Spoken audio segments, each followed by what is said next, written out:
What is up, Giants fans? Welcome to Big Blue Avenue. I am your host, Tom Scabetta, running the show solo this week. So, little excited to go over this Giants-Eagles game, but unfortunately could not get a guest. We will make up for it, though, with some awesome content for you folks at home watching. A reminder to check us out on all of our social media on Instagram, Twitter, and YouTube at Big Blue Avenue. We appreciate all of your support. So without further ado, let's get into our Week 7 takeaways. And if you have any comments for me throughout the course of the show, feel free to drop them. We can't get to them live, but I'll promise to log on to my account and try to get back to you as soon as I can. So make sure to go leave us a like and share this video over there. So, brutal outing. You saw my recap video for Week 7 out in Denver. Not great, but there were some takeaways from this game, some positive, some negative. First off, let's talk about the positive. Jackson Dart and his development. It continues to grow week by week. In this game, he completed under 50% of his passes, but remember, you're going up against the number one defense in the NFL on the road, hostile environment with very limited wide receivers. No Malik Neighbors for the rest of the season.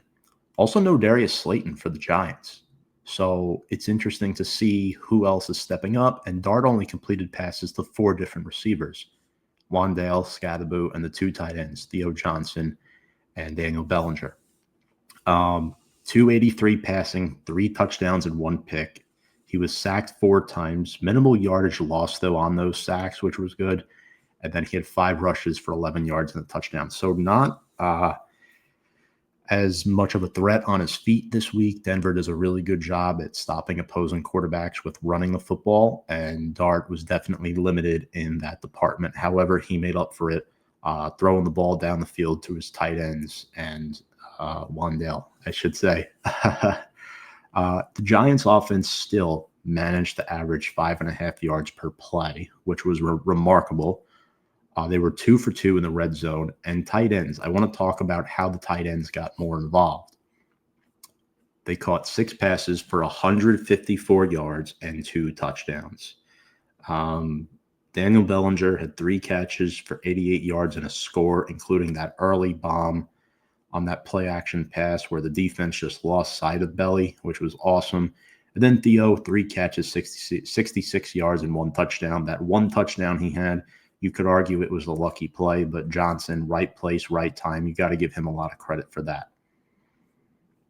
Also, Dart becomes the first quarterback in NFL history through his first 4 starts to have 790-plus passing yards, 165-plus rushing, 7-plus touchdown passes, and 3-plus rushing touchdowns. And since Dart has taken over the starter, ladies and gentlemen, the Giants have the 6th-ranked scoring offense, averaging 25 points per game, and the 12th-ranked total offense, averaging 334.5 yards per game. He's got a 100.9 passer rating against the blitz, which is really impressive. And all in all, Sean Payton had some words of praise for Jackson Dart. Unfortunately, it came at the expense of Russ, and Russ clapped back at him. But you saw what he had to say, wishing that the Giants wouldn't start Dart this soon, that they would at least wait until, they played Denver and then start Dart later. Russ took offense to that, basically implying he'd rather have to prepare for Russ than Dart, and Russ did not like that. Take that how you will, but Jackson Dart is our quarterback, and I'm really excited about it. He is a future franchise QB, in my opinion.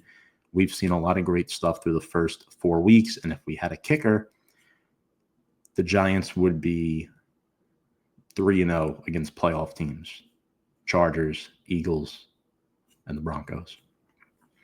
Next up, run defense continues to struggle.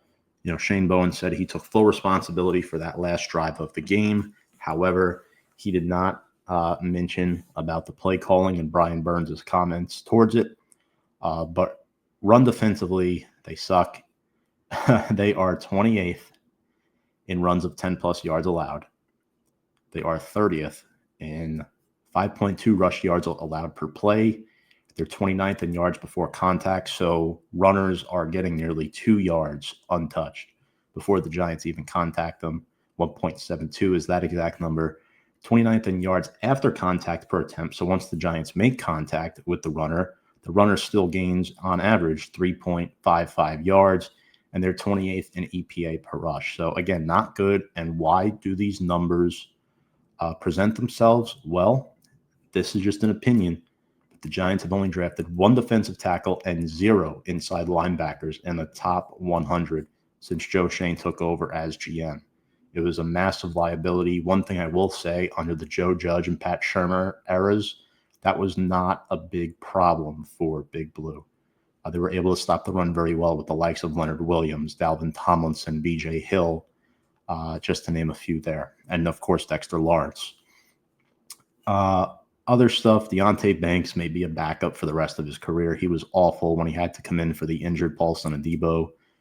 And the Giants, their inability to replace Graham Gano at the kicker position over these last couple of years. And what I mean by that is not having a fill-in for weeks that he's hurt, moving on from Graham Gano, because he's missed significant time in each of the past 3 seasons. And he is 38 years old. This is a common trend for Graham Gano. And it cost us yet another game. And it was a real shame, because I'm not blaming this on the kicking woes solely. But the Giants, they shut out the Broncos in the first half. The last time the Giants shut out a team in the first half was back in 2009 when they beat the Bucs 35-0. But then the Broncos came back and they scored all 33 of their points in the fourth quarter. No team had ever given up 33 points in the fourth quarter after pitching a shutout through the first 3. All of these numbers and stats could have been avoided if the Giants played better defensively, if they had better coaching and play calling offensively late in the game, and if they had a kicker who could make extra points. In my opinion, most importantly, you knew Denver was not going to stay silent the whole game. Maybe if you cut the points they scored in half, that would have been more realistic, but 33 is unacceptable. Giants led 19-0 through 3 quarters. They were up 26-8 with under 6 minutes to go in the game. And that streak of 1,602 straight wins by NFL teams when leading by 18 plus with 6 minutes left is done. Giants broke it. So congrats, I guess, to Big Blue on that. But moving on, one bright spot of this week, we'll go over our New York Giants player of the week, and it is none other than Jackson Dart. I mentioned his numbers against the Broncos. 283 passing, 4 total touchdowns, 3 through the air, 1 on the ground. And that 1 on the ground that could have been the game-winning play where he goes out and extends the ball for a touchdown. That's not easy to do against the Denver defense. He has the moxie, the swag, the confidence. He knew they were going to score a touchdown on that drive. He did have several plays in this game that were almost picked off, but majority of those were not his fault. Again, he was under duress a lot. This is the number 1 defense in the league. Not many quarterbacks look as good and as confident as he did. In fact, he had Jonathan Cooper giving him compliments post-game the day after the game. So that was great to see. And they were 2 for 2 scoring touchdowns in the red zone. I mentioned the 5.5 yards per play on offense. And it's just crazy how well he's done against the blitz. 100.9 passer rating against the blitz, and overall an 89.3 passer rating since entering the league. So you have to really be happy with a quarterback who I think we saw sooner than we should have, but I'm happy we see him now. Jackson Dart looks really good, and he right now is the betting favorite to win Offensive Rookie of the Year. According to Kalshi, he's got a 44% chance. So shout out to Jackson Dart and our wonderful, talented rookie quarterback, folks. All right. Week 8 transactions. We got to talk about some of the bad. The Giants waived kicker Jude Mikatamne, who missed 2 PATs against the Denver Broncos and missed 3 PATs over 2 weeks. He played in 4 games this season, 2 for 2 on field goals. Those PATs cost him his job on the 53-man roster. However, Mikatamne was brought on back to the practice squad. He does not count against the 16-player practice squad roster because he was Irish-born, part of that international pathway program of the NFL. even though he played his college ball at Rutgers. Since he was born in Ireland, he qualifies for that program. So the Giants are able to carry 17 on their practice squad with him being 17. What does this mean for Young Wei Koo? I'm not sure. With Gano coming back, we'll see. We'll see what Big Blue elects to do. Also, the Giants bring back an old face, not really old, but one of their draft picks who was shockingly signed by the Jets after they put him through waivers. 7th-round rookie corner out of Oklahoma State, Corey Black, has been signed off of waivers signed off the Jets practice squad to the Giants 53-man roster. This is why you never hold the grudges in the NFL, right? NFL, not for long. You don't know when your time is up. You don't know how long a team is going to keep you. Shout out to Corey Black for staying the course, and the Giants need some corner help right now. That does not look good for Paulson and Debo this week. We're not confident in Deontay Banks at all. Art Green possibly gets more playing time. So Corey Black, a rookie that you drafted, and I want to see what he can do on special teams if he is active this week. Also, the Giants, they signed back defensive tackle Elijah Garcia to the practice squad, and they signed Ray McLeod to the practice squad as well. I want to spend a minute on McLeod. He was drafted by the Bills back in 2018 when Brian Daboll was the offensive coordinator. He's short. He's 5'9", 185. He's played in 98 career games, 25 starts. In 2018, he played for the Bills. 2019, played for the Panthers. Played 2 years for the Steelers in 20 and 21. So he's a journeyman. 49ers in 22 and 23. Then the Falcons last year, and for the first couple of games this year, Atlanta released him on Tuesday. Daboll wasted no time in getting him aboard, him and Joe Shane, knowing they have that chemistry there. Although since the Buffalo days, they haven't really spoke that much, so it's good for them to reconnect, try to get on the same page, and see if McLeod can help his football team. I will definitely see what happens with outside of Darius Slayton and little Jordan Humphrey. There's no veterans on this receiving corps, so maybe McLeod could do something. Maybe he could add a new element that Big Blue is missing and help out the rookie quarterback Dart. So we'll see. In turn, the Giants have to clear up 2 spots. They released linebacker Jonas Griffith and cornerback Lamarian James. Also, kicker Graham Gano returning to practice. He is on pace to start this week in Philadelphia. And center John Michael Schmitz has cleared concussion protocol. And honestly, I thought Austin Schlottman did a good job last week out in Denver. Funny, he is a former Bronco, and he got the 1 start against his former team. That was pretty neat. But yeah, shout out to Austin. I'm glad he's healthy this year, getting the spot start for JMS. But John Michael Schmitz, improving player in his 3rd year. His first 2 years were not good. This year's been a different story. He's starting to turn the corner a little bit. And I think a lot of it has to do with coaching under O-line coach Carm Brasillo. So shout out to John Michael Schmitz for getting better week by week and being back. Definitely could use him against Philadelphia and moving forward. Speaking of the Eagles, let's get into the meat of this game. Eagles favored by 7.5 this week, despite the Giants pretty much blowing them out by 17 points. 2 weeks ago on Thursday Night Football, the Eagles still lead the all-time series 95-89-2.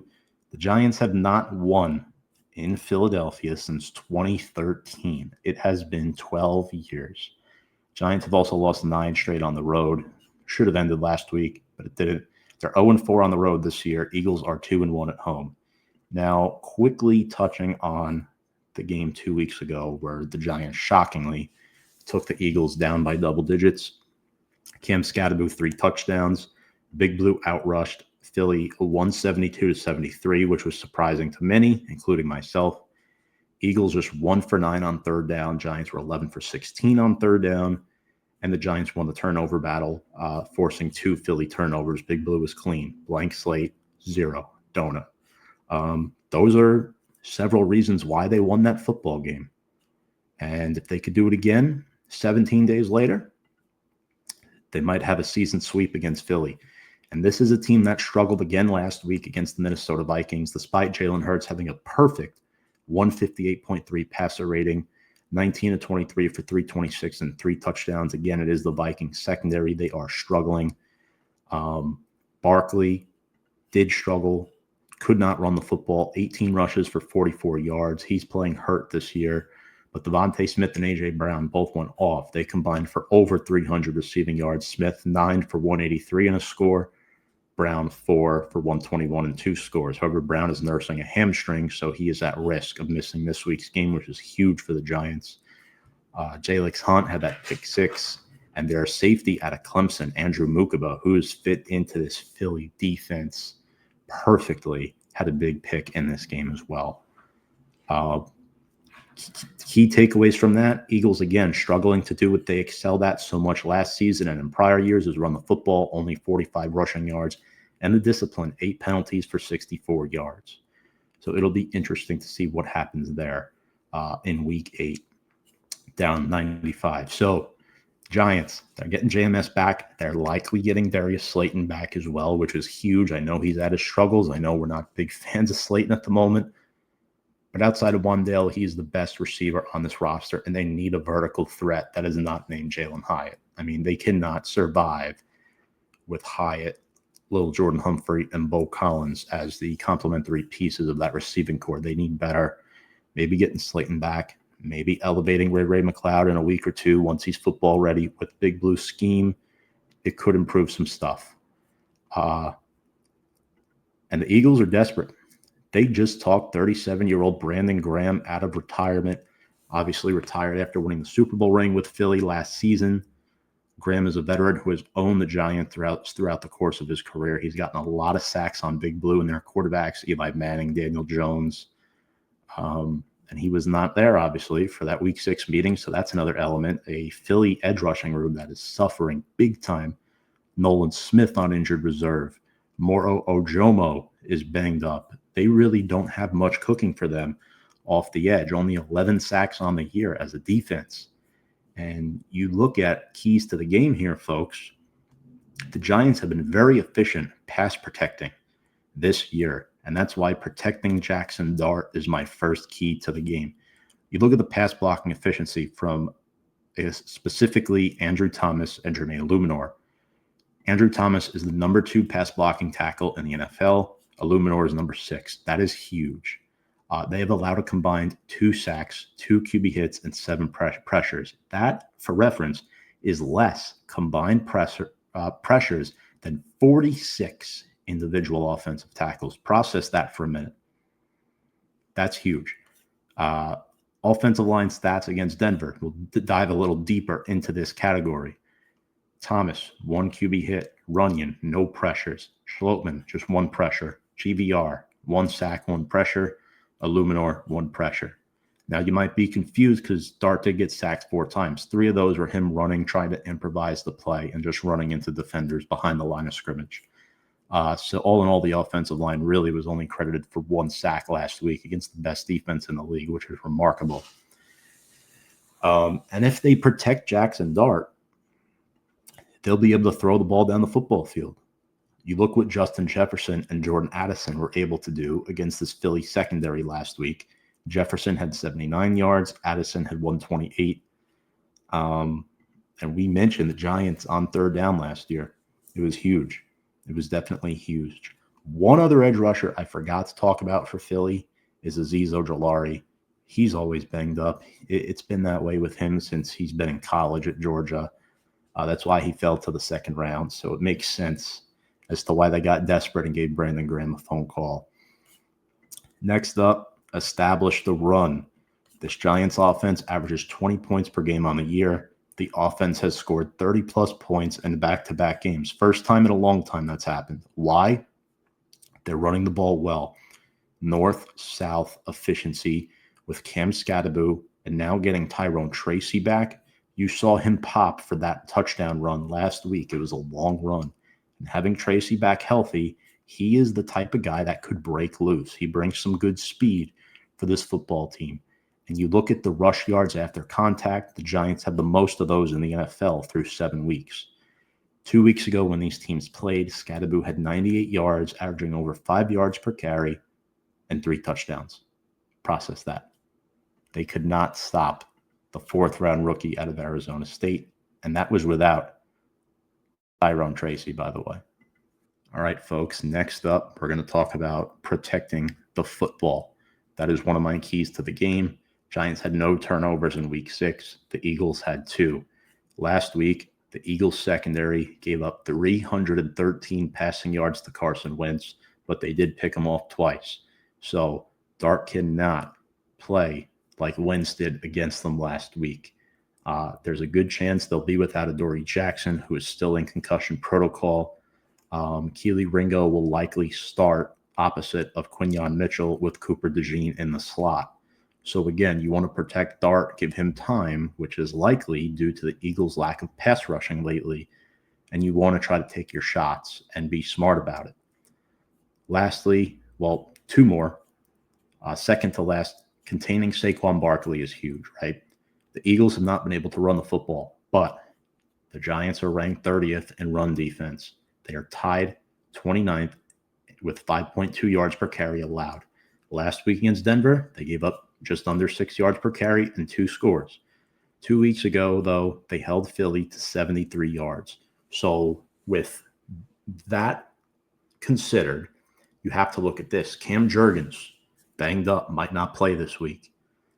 Landon Dickerson might return from injury. If those 2 guys don't play, you got Brett Toth and Fred Johnson in the interior with Tyler Steen. That is 3 new starters from last season. At worst, it'll be 2. So you have to consider this. What are you going to do personnel-wise? Because with Barkley being limited with whatever he's dealing with, they're going to be doing heavy 12 personnel sets. And Shane Bowen, you have to find ways to get Abdul Carter involved, Bobby Okereke at the linebacker spots. No Micah McFadden still likely out for a majority of this season. And in week 6, you want to look at the tape and see what you did right. The Eagles will make adjustments. The Giants held Barkley to just 2.4 yards per carry. And Barkley has 5 straight games with under 60 rushing yards. So you want to make sure you contain him well, because if you put the Eagles in 2nd and long, 3rd and long, good luck with Jalen Hurts throwing down the football field in 3rd and long situations with a fierce pass rush like the Giants have. And Brian Burns, who is tied for the NFL lead in sacks with 9. Lastly, it is pressuring Jalen Hurts. I kind of just previewed it there.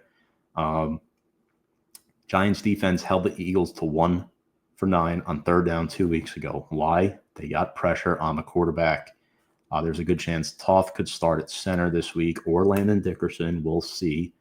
If Cam Jurgens and or Landon Dickerson are not available, it is going to be an advantage for the Giants. And I have not been able to say that in a long time, because the Eagles have had the best offensive line in football for the past 3 to 4 years. So you really have to consider that. All right, let's get into players to watch. We have to start with Jalen Hurts for Philly. 3 straight games of 280-plus passing yards. Last week, he was really good, threw for just under 300. Or actually, 2 weeks ago, he threw for just under 300. 1 touchdown and 1 pick. However, the Eagles as an offense, they have scored under 22 points in 3 straight games. That is not the Philly standard. A lot of it is play calling with Kevin Patullo and the fact that they're dealing with a lot of injuries right now. Despite their win against Minnesota and scoring 28 points, they only had 1 trip to the red zone against the Vikings. And if you look at Hurts' numbers this year, sure, they're good. 11 touchdowns, 1 pick, 5 rushing scores, 1,500 yards, but he's been sacked 21 times. So you have to take advantage of that. Next up, Saquon. I pretty much mentioned him before. This year, 369 rushing yards and 3 touchdowns, but only 3.3 yards per carry. In week 6 against Big Blue, he just had 12 rushes for 58 yards. Again, former team. He's going to be playing with a little extra juice this week, despite whatever he's dealing with. And you have to be ready for him, because he can be a home run hitter at any time. And it is definitely a sight to see if you're the Giants. A.J. Brown, if he plays. So he has not practiced yet this week. Hamstring, that's tricky. Back-to-back weeks of 80-plus receiving yards. And in week 6, he caught 6 passes on 9 targets for 80 yards. So he's a problem. However, Devontae Smith, he has been a juggernaut. Look for him to step up as wide receiver 1 if Brown cannot go. Back in week 6, he had 4 catches for 49 yards, and he's been a threat 2 of his last 3 games with 110-plus receiving yards, and he leads the team with over 500 receiving yards on the season. Next up for Philly, I have Dallas Goedert. He crushed the Giants defense in week 6. Giants cannot cover tight ends. It has been a thing for an eternity. He leads the Eagles with 5 touchdowns on the year. 2 weeks ago, he had one against the Giants, on top of catching 9 balls for 110 yards. Again, Darius Moose out, no Javon Holland. I mean, it's going to be tough when trying to cover Dallas Goedert, right? Because Jalen Hurts likes to throw intermediate short passes. And especially, too, I mean, despite the O-line being banged up, you still got Jordan Mailata and Lane Johnson on each side of the ball, on each side of the line, I should say. So they'll at least give him enough time, Hurts that is, to get the ball out to his tight end. Biggest one for me in this game, switching the defense, is Jalen Carter. His impact is so imperative to their success. The Eagles held the Vikings to 1 for 6 in the red zone last week, and the biggest difference in this matchup will be the presence of Jalen Carter. The Giants rushed for 172 yards in week 6. That was the most rushing yards the Eagles have given up all year long. And in the 5 games Carter has played this year, the Eagles have allowed 121 rushing yards per game. So still not great, but better. And I look for him to be paired up against John Michael Schmitz and John Runyon in the trenches. Also got to talk about his counterpart, Jordan Davis, too. 2 sacks, 3 TFLs, and a blocked kick this year. He is a guy who is a hog in the middle. He's really tough to move. He's built like a truck. And if both of them are standing there up in the middle, I'd look for more off-tackle runs for Cam Scadaboo, attack the weak links of their defensive line. They do have a weakness there, but you cannot go up the middle as much this week. Look for off-tackle blast type of runs, maybe a couple tosses here and there. They'll still go north and south to try to see if they can establish that, but you have to definitely worry about those 2 in the middle. And then you have Zach Bond and Jahad Campbell, the linebackers for Philly. Jahad Campbell, the hot rookie out of Alabama. He started every game, 43 tackles and a pick and a forced fumble, and Bond's the team's leading tackler. He is always a force and has a knack for causing turnovers. So look for them. Jahad Campbell possibly matched up on Theo Johnson. We'll see how that matchup turns out. And then in the secondary, you got Cooper DeJean in the slot. He's also a good plus run defender if you need him there. Quinyon Mitchell will likely be matched up against Darius Slayton. And then you have Andrew Mukaba, who we didn't really talk about in the first matchup. He starts alongside Reed Blankenship right now. 2 picks already on the season, and he has 2 tackles for loss.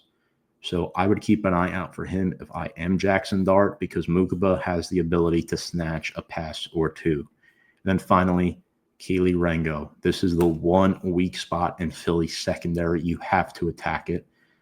He'll likely start opposite of Quinyon Mitchell due to Adoree Jackson still being in the concussion protocol at the time of this video recording. So I honestly think that Wan'Dale Robinson is going to have a really good game. Expect them to try to get the ball to Darius Slayton a little bit this week with his return, and for them to attack Ringo down the field. Now for the Giants. Let's talk about Jackson Dart, set to make his 5th NFL start. He's looked real good. He was good against Philly last week. Expect him to get back to the same rushing numbers he had. He's going to take shots down the field. We know what he can do. 7 touchdowns, 3 picks, 3 rushing scores. So a 10-3 ratio through 4 starts is not bad.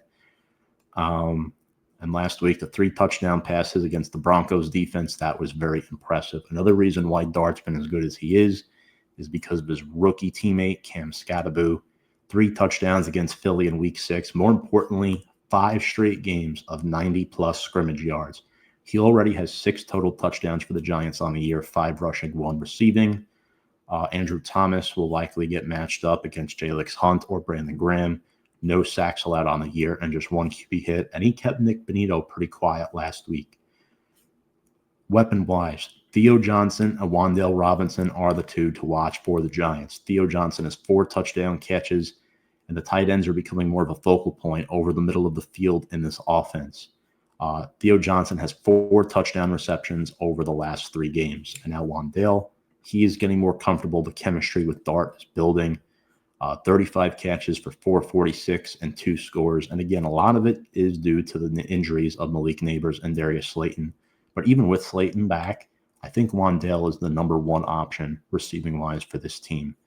84-plus receiving yards in back-to-back weeks. Look for him to continue to improve those numbers, which are already excellent, by the way. Defensively for Big Blue, I've got 5. First off is Dexter Lawrence. He's been quiet this year statistically wise, but he is still a bull. Look for him to take advantage of a matchup against a backup center. Brian Burns, 9 sacks, leads the NFL, had 2 sacks a couple weeks ago against the Eagles, and he leads the Giants with 12 tackles for loss through 7 weeks. I mean, Spider-Man has been unstoppable this season, and I'm here for it. Also want to mention, all right, I'm going to cheat a little bit. I'm going to go 6, but Kayvon Thibodeau / Abdul Carter. Both those guys are going to rush the passer. Carter still top 15 in pressure rate for the edge position. Kayvon Thibodeau, 2.5 sacks, 5 tackles for loss. Those boys want to play. They want to win. Carter might get a little bit of coverage snaps against Dallas Goedert. We'll see what happens there. If Paulson Adebo does not play, watch Deonte Banks. I don't want to see him go up against Devontae Smith. He'll likely get the Jahan Dotson assignment if A.J. Brown doesn't play. I'm praying that A.J. Brown does not play because I do not want Tay Banks on Devontae Smith. Tay Banks needs to see the bench for the rest of his NFL career, at least with the Giants. And then finally, cor'dale Flott. When I read this stat earlier today, I was enamored. And again, it is PFF, so by all means, he is the number 1 rated corner in terms of coverage grade through the first 7 weeks. And if you remember, short memory, he had a 68-yard pick 6 against the Eagles 2 weeks ago on Thursday Night Football. That was Jalen Hurts' first and only interception of the season. Finally, injuries. We talked about Adoree Jackson, concussion protocol, likely out. A.J. Brown, nursing a hamstring. Cam Jurgens in jeopardy with a knee. Those 2 guys are probably not going to play, and Azeez is dealing with a hamstring as well. Dickerson with the ankle and back stuff, he's limited. I think he's going to play. And for the Giants, there's 4. Chauncey Golston with the neck has not practiced all week. Brian Burns with the hip, he didn't practice today. I think he will play. And then Paulson Adebo and Javon Holland, those guys are out with knee injuries. They're not going to play Sunday. So we'll see what happens. There's a lot to look forward to for the Giants this week.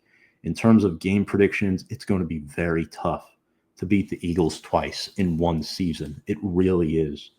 But a lot of people are underestimating this one thing, right? I don't think enough has changed in the past 17 days in terms of the Eagles' ability to run the football well, the ability to rush the passer at a good rate, which they have not done.